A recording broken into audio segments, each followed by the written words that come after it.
kalau ujung-ujungnya Nyor, kan dari kasus Tom, Ira misalnya ya, itu kan presiden juga yang harus quote unquote cuci piring atas kejadian ini. Iya, lalu presiden. Ya kan artinya dia nggak akan dapat tepuk tangan dari presiden dong. Kalau misalnya presiden harus membereskan kekacauan yang udah dibikin. Ya dia gambling aja, jangan-jangan dia pikir presiden juga berpihak pada dia. Oh. Itu aja kan. Kan nggak ada keterangan lain. Jaksa diajarkan untuk nuntut berdasarkan fakta. Lalu fakta itu dia rekayasa, dia pindahkan dari fakta perdata jadi fakta pidana. Lalu dia main di pidana itu. Padahal kalau kita tahu dari awal ini perjanjian perdata itu. Jadi motifnya apa? Ya kita nggak mau sebut bahwa di belakang itu mungkin meres, tapi jangan kita sebut meres gitu kan, walaupun harus disebutkan begitu. Nah satu-satunya kalau dia nggak meres, ya ingin naikin reputasi. Jadi ya arogansi aja. Ingin reputasi yang nanti akan ditukar tambahkan dengan kepentingan lain. Hari nanti akan gitu. Investasi lah ya. Iya, Nah itu investasi karier. Tapi gimana logiknya lu untuk meningkatkan reputasi lu? Lu mengorbankan nasib, nama baik dan masa depan orang gitu. Yang mungkin lu bilang tadi ini orang nggak bersalah, tapi harus dihukum karena untuk menambah gain reputasi lu. Gitu tuh di belakangnya ada variabel lain, tapi kan kita harus berada di situ aja tuh. Oh di belakangnya kita bisa duga misalnya siapa yang punya masalah dengan si Nadiem sih. Kan Nadiem tiba-tiba bawa tim di luar kebiasaan tuh. Ya pasti yang di dalam itu dirinya terganggu kan tuh, apa namanya, kepala bagian terganggu itu.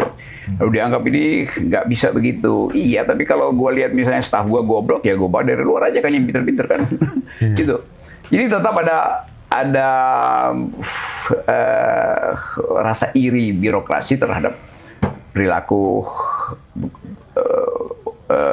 model kepemimpinan si Nadiem itu.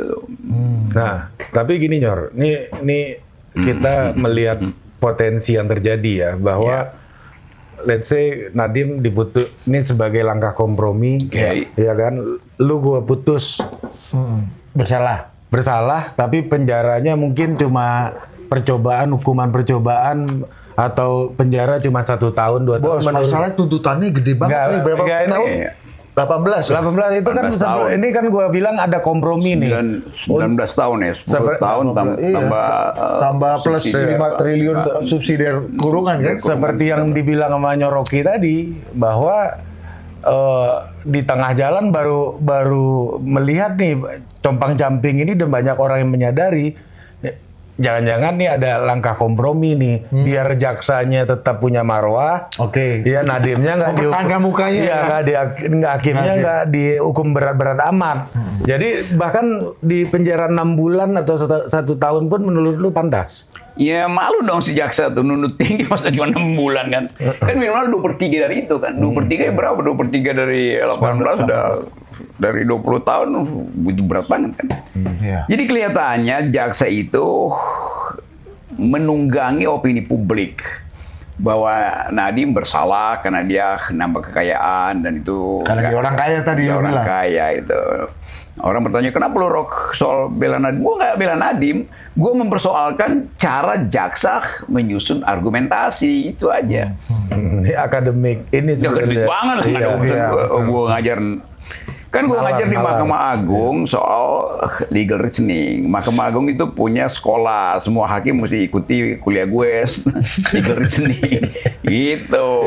Atau jangan-jangan mungkin aparat penegak hukum, baik kejaksaan, para yang menuntut ya Ria, dan mungkin hakim yang memutuskan juga nggak punya kualifikasi teknis terhadap hal-hal yang dipersidangan. Ya apalagi itu tuh, ini soal LNG, soal ini, ya jaksa ngerti nggak tuh isi software, bagaimana software itu potensial atau bagaimana software itu bisa dipidana kalau dia salam algoritmanya nggak bekerja kan?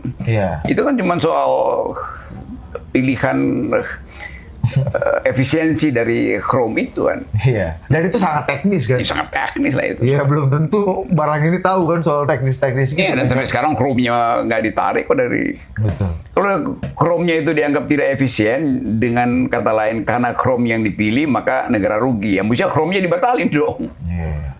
Nyor, tapi pada prinsipnya Nyor, kalau lu merasa bahwa Nadiem dan mungkin kawan-kawan yang turunannya kan ada IBAM Iya. dan lain-lain ya, itu Ya satu yang masih kabur kan, dia sebetulnya kuncinya tuh. Iya. Siapa yang perempuan yang kawin sama orang Juristan, Australia. kalau nggak salah. Juristan. Iya, itu. tapi kalau let's say Nadiem lah, kalau tidak bersalah tapi kemudian dihukum atas dasar tadi kesepakatan ini, apa maknanya Nyor buat penegakan hukum kita? Kalau orang yang nggak bersalah terpaksa dihukum karena faktor-faktor lain gitu. Ya kalau faktor lain artinya ada determinasi non hukum. Nah itu yang nanti kita lihat nanti kalau dia dihukum, dia mesti diekspos misalnya oleh Fakultas Hukum UI buat reeksaminasi putusan itu, dan itu bisa menghasilkan public outcry berikut bahwa oh ternyata jaksa itu sekedar jadi tunggangan dari sejumlah imajinasi si jaksa sendiri tuh, dan imajinasi itu bisa dihubungkan dengan siapa sih yang dirugikan waktu Nadiem bawa anak-anak muda itu masuk ke situ tuh? Ya pasti birokrasi yang ada di situ. Siapa birokrasi itu? Ya mungkin mereka yang udah lama menikmati kan. Kementerian Pendidikan waktu itu kan sumber korupsinya tinggi banget kan. Iya. Ya mungkin dendam di dalam institusi itu sendiri. Nah, tapi soal Yuristan tadi karena udah disinggung ya. Apakah ini kalau kita bicara moral dan ethics public moral di dalam kasusnya Nadiem ini, dengan ada satu orang dekatnya Nadiem yang masih buronan sampai hari ini nggak mencederai nalar publik gitu? Ya mencederai ya, itu sama seperti termul-termul yang sekarang berbalik arah buat menghina Jokowi. Padahal mereka termul dulu. Ya kalau mau konsisten, bela Pak Jokowi dong, itu kan. Siapa termul yang Termul generasi pertama ini. Iya, termul generasi kita yang kemudian Si M. Hah? Si MQ. MQ udah enggak? Enggak dong, masih dong, masa MQ enggak? Siapa sih MQ? Iya, manajemen kolbu. Tapi Banyak yang lain- betul kan? Kan yang lain banyak kawan-kawan yang dulu MQ, menikmati. MS, GM, banyak itu kan. Iya. MS gue gak tau siapa gitu. Oh iya gue tahu. Anies Baswedan? Oh, Itu termul generasi pertama juga benar. Iya justru itu kan. Ketika iya pasti kan lo 2014 kan. Iya. Ya kenapa kabur dari Jokowi? Iya. Takut ketularan alergi Jokowi. Para seniman-seniman yang dulu Oh, itu banyak betul itu yang kan? tiba-tiba mau bikin puisi menghajar Jokowi, itu nggak fair dong itu. Itu sama juga di Nadiem kan begitu. Ya siapa tadi perempuan itu si yang Yuristan. sama juga kan, kenapa dia kabur gitu. Padahal mungkin dia yang kuncinya kan. Datang aja ke pengadilan. Tapi bukan berarti kalau Yuristan nggak ada, Nadiem itu Ya, otomatis nggak bersalah juga, juga nggak. nggak. Logik, kausalitinya nggak Nggak gitu. ada, nggak dapat kan. Karena nalar dari tuntutannya. Iya, jadi jaksa tetap tadi aku problem cuma pendamping. nalar dari si jaksa itu. Mau si Yuris itu datang juga ya memberatkan ya mungkin juga, tapi tetap si jaksa tidak mampu untuk memperlihatkan hubungan antara kecurigaan dia dengan fakta dengan tuduhan itu. Kecuali nalarnya diperbaiki dulu, ya kan? Ya kecuali Karena dia udah ngeliat, dia baru sekali datang aja udah bisa kasih vonis bos. Iya, Iya, lu baru sekali datang udah kasih vonis bahwa dia dalam kan. dalam 5 menit kan bisa langsung kelihatan. Pendek amat. Iya kan. Ini sidang Fallacy berhari-hari nih. memang. Ya kan dia udah bilang tadi bos, ya kan? Kalau lu nalar lu solid dan benar, 7 lembar pun udah cukup, ya kan? Ngapain 1.600? Ya, ngapain berhari-hari 5 menit aja cukup dia bilang kan? Tapi lagi-lagi Nyor, buat penegakan hukum ini apa presidennya Nyor? Kalau misalnya orang yang tadi nggak salah ternyata dihukum bersalah, lu buat presiden wajah penegakan hukum kita gimana menurut lu? Ya investor akan makin nggak mau masuk Indonesia karena dianggap kok nggak ada kejujuran atau keadilan atau bahkan kepastian hukum kan. Kan itu mempengaruhi citra Indonesia sebagai negara hukum gitu. Nah, si jaksa akan bilang, ya kan kami udah tuntut 1.600 halaman, berarti dia mesti bersalah kan? Kan itu intinya kan. Satu ayat itu tidak mungkin nilainya itu berkurang hanya karena ada hadis Al-Bukhari misalnya yang 16 jilid, kan nggak bisa dong. Tetap kedudukan ayat Quran itu lebih tinggi daripada hadis itu. Ini dalam suasana Idul Adha. Suasana Idul Adha kan. Iya. Kalau Natal beda lagi. Gue mau bilang dia Haji honoris causa Rocky Gerung nggak enak ya kan? Lu cerita dulu dong. Lu dimaki sama dia dulu coba. Tapi ini bisa ditit ya, orang penasaran aja. Nggak apa-apa, ini pasti dititnya. Soal Gue apa? ceritainnya pengalaman gue sama lu. Soal Dulu. bahwa Gue membaca, ketika membuka presentasi, gue membaca satu sapaan lah yang sangat identik dengan inilah keagamaan lah. Terus gue dilempar sepatu sama dia. Katanya, ayat suci kita adalah konstitusi katanya kan. sama itu juga Ahok juga begitu kan, udah diajarin bener. Ya lu ngomong gitu kan, lu nggak berubah tuh. Nggak berubah dong. Gue dilempar sepatu bos. Lu tau kan sepatu gunung dia kan yang berat kan. Kalau kena kan perih juga bos. Iya. Ah ini kayak gini-gini nih bos. Gue kena tuh. Inilah orang-orang ini kalau dia wall out doang mah masih ringan kan. Jadi kan bos. Ente menganggap Rocky wall out ya. Belum pernah dilempar kan sepatu sama Rocky lu. Gue pernah nih. Ini nggak usah di-cut, nggak apa-apa. Melempar sepatu bos. Kan pada waktu itu, kan gue selalu Itu ingin. kejadian 2009. Iya, karena begitu lo pakai ayat, apalagi ayat yang langsung dikutip verbatim, kita langsung anggap berarti lu lebih mulia dari gue nggak bisa lagi pakai bahasa sekuler, kan nggak bisa dong. Di situ lu nggak terima. Terima di dalam dunia akademis pakai bahasa akademis itu, nggak usah bawa Tuhan itu. Tuhan juga kesel. Lu debat dulu, kalau lu udah keteter baru berdoa. Ini lu bawa doa dulu. Kadang-kadang kita kan minta tolong di awalnya. Makanya kita pilih pengacara yang baik, ya kan? Nah, gue minta tolongnya sama Tuhan yang Maha Kuasa. Kan Tuhan udah bilang, gue kasih lu otak 100%. Kenapa cuma 13% yang lu pakai? Lu pasti masuk neraka. Justru lah sepatu gunung lu melayang ke gua. Itu bukan gue, itu Tuhan perintahkan.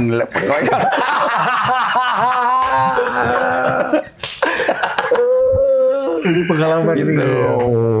Jadi lu kalau lu baru didungu-dungui, baru dibodoh-bodohin, ya kan? Santai. Itu santai bos, santai aja bos, ya kan? Belum pernah lu. Tapi jangan dendam. Nggak ada, gue sayang sama dia. Hari ini dia ngomong thank you setelah 20 tahun. Ini udah perasaan lu dia ngomong Nah, thank itu you. juga nggak jujur, itu basa-basi aja karena banyak orang. Gua agak ragu merespon dari makasih ya. Nggak, thank you banget ya. Enggak. Justru gue tahu bahwa lu- Kemajuan nih. Ya ada aja yang kurang kan. ya, udah berkali-kali gue mundurin mereka. Sekali-kali afirmatif policy ini berarti ya. Iya, ya, itu hadiah Lebaran Haji loh. Gue Next ya, pertama kan gue mau bilang, makasih udah bawa daging kurban.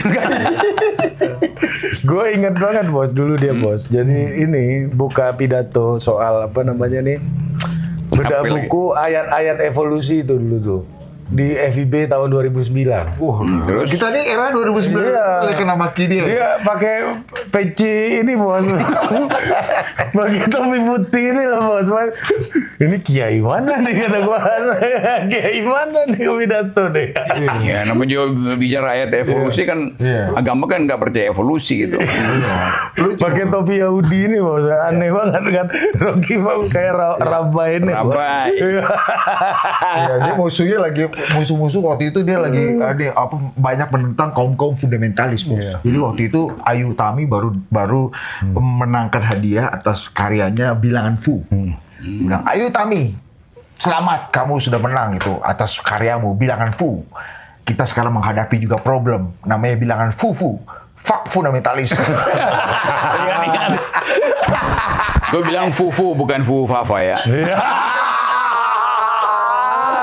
Itu kan Jauh sebelum Jauh 2010 itu. Jadi Fufa 9 emang siapa?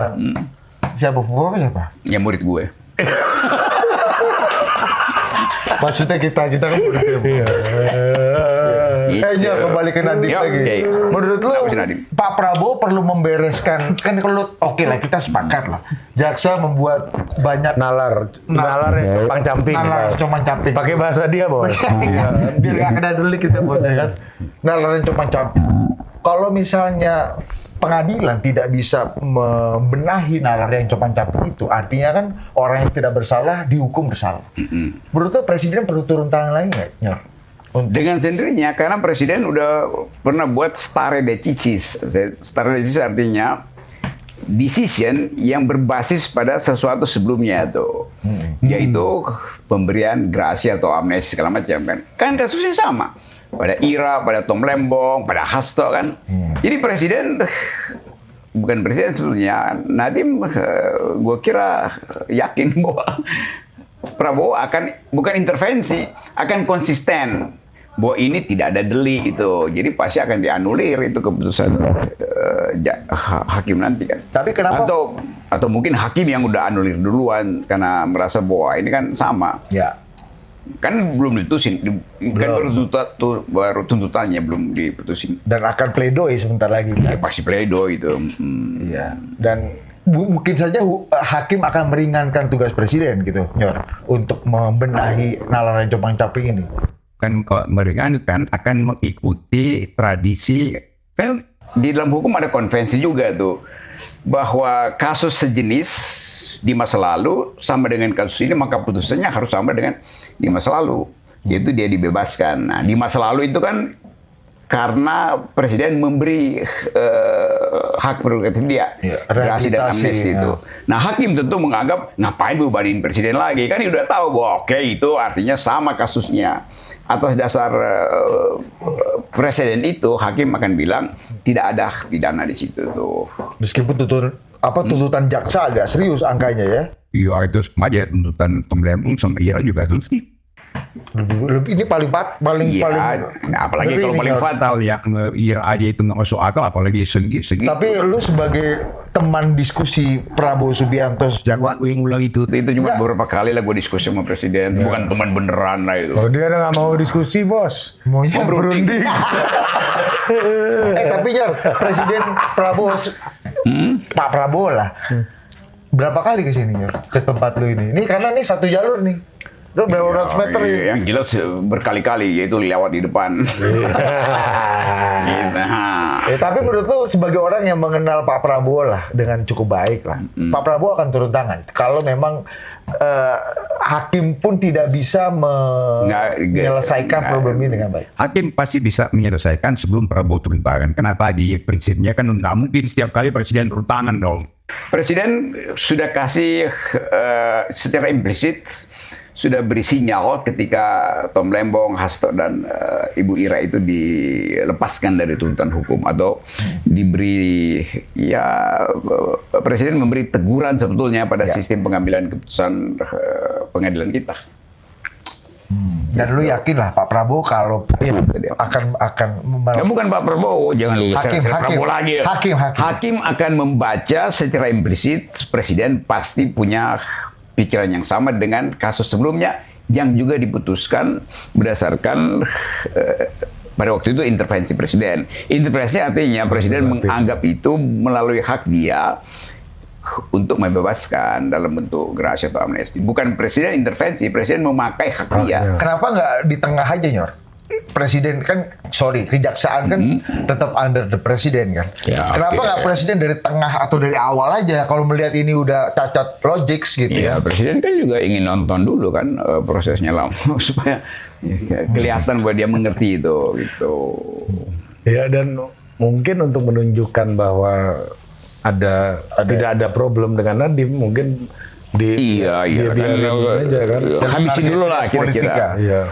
Hakim juga diam-diam misalnya menunggu kira-kira sinyal presiden apa ya. Dan sinyal itu udah dibocorkan oleh saudara, siapa namanya yang cincinnya gede-gede itu sih. Hotman Paris. Iya itu sih. Nah, tapi Hotman Paris punya logik bahwa IBAM udah diputus bersalah nih sama hakim. Harusnya logiknya nggak jauh beda dari putusan IBAM ini. Nah, dan itu ya kita mesti tafsirkan reverse-nya Itu reverse logicsnya.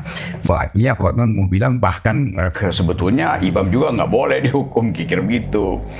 Gua bantuin kawan itu untuk berpikir lurus itu. Gue ingat banget ada tulisan dia di apa itu kembalinya politik ini loh. Kan lu kata pengantar tuh di situ kan. Apa itu ya? Isiin dong. Buku yang buat Rahman Toleng yang berumah di politik. Oh, gitu loh. guys, soal teori politik baru itu zigzag segala macam. Dia bilang gini, Plato itu bisa memikirkan politik karena Plato tidak dari keluarga yang menerima BLT. Waktu itu SBY lagi BLT gitu kan. Iya. 2010 ya, 2010. Ya kalau sekarang gue akan bilang hal yang sama, Ya, tapi iya. BLT-nya gue ganti dengan MBG.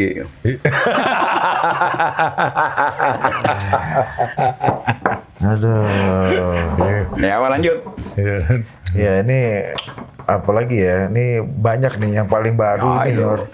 Ini Nyambungan. udah lu soal nanya di mana udah lah ya. Udah. Kita udah dapat pandangan clear lah ya. Clear, Bos. Iya, lu Jadi, Doi datang pakai masker itu bukan berarti dia nggak ketahuan, gitu kesimpulannya iya, kan? itu lu maksudnya itu untuk menutupi diri itu, mengelabui publik gitu bahwa ini Nah, yang gua datang mau. bukan Rocky Gerung. Pakai masker gitu loh maksudnya. Pakai masker lu ngapain? Ya Lu untuk nggak memperlihatkan yakin-yakin bahwa amat. keadilan kita pun udah bermasker gitu.